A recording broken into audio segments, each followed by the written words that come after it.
下超一流的羽坛 GTR， 从最强陪练到屠龙少年的超级逆袭。他21岁初入锋芒，战胜林丹；24岁一战成名，夺得世界冠军，完成了李宗伟20年未曾实现的梦想。当他的战绩被载入新加坡史册时，他却因打法的单一被贴上昙花一现的标签。他就是超级快男骆建佑。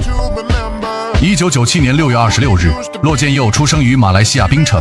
4岁时，他便开始接触羽毛球，因其异于常人的天赋。9岁时，他与哥哥骆建贤被父母送到当地羽毛球学院，开启系统训练。12岁时，他在马来西亚全国少年赛中斩获冠军，成为同年龄段的佼佼者。为寻求更好的发展，13岁时，他跟随哥哥从槟城远赴几百公里外的新加坡求学。由于是寄宿学校，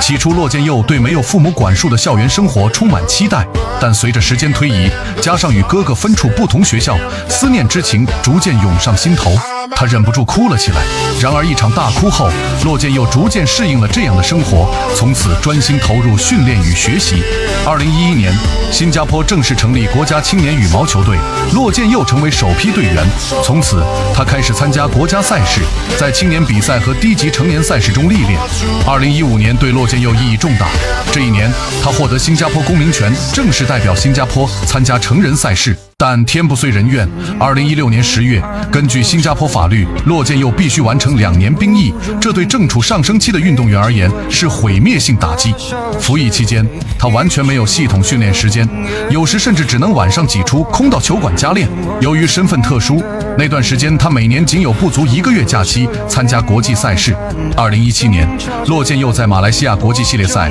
和新加坡国际系列赛中均取得佳绩，因此新加坡国家队开始为他提供更多训练资源。2年后，结束服役的他迅速投入训练与比赛。2019年泰国大师赛上，他一路击败多名中国选手，决赛面对偶像林丹时毫不畏惧，首局14比19落后时，他抓住林丹体能下降的机会，连续得分完成逆转。第2局复刻首局表现，在落后局面下后程发力，最终连扳2局战胜林丹夺冠。此战让他一战成名，世界排名从第125位跃升至第29位。时间来到2021年，东京奥运会如期举行，而骆建佑作为新加坡羽毛球历史上首位奥运男单选手，更是备受瞩目。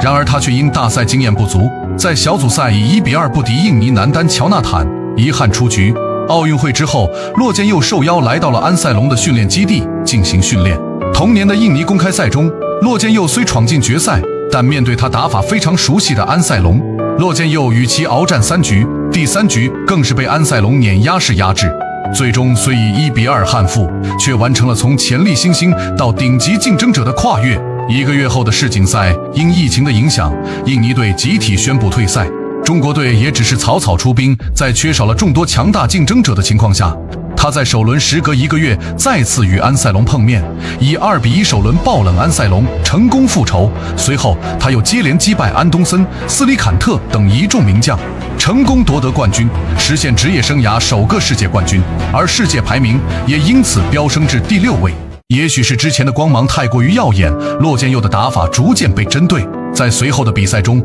他频繁遭遇首轮爆冷。世锦赛之后，骆建佑对冠军似乎已有些陌生，直至2024年西班牙羽毛球大师赛，他再次闯进决赛，击败大波波夫后成功夺冠，打破3年冠军荒。可能真如网友所说，骆建佑只是昙花一现，但24岁登上世锦赛宝座的他，成就已远超同时代选手。希望他能重新找回状态，期待今后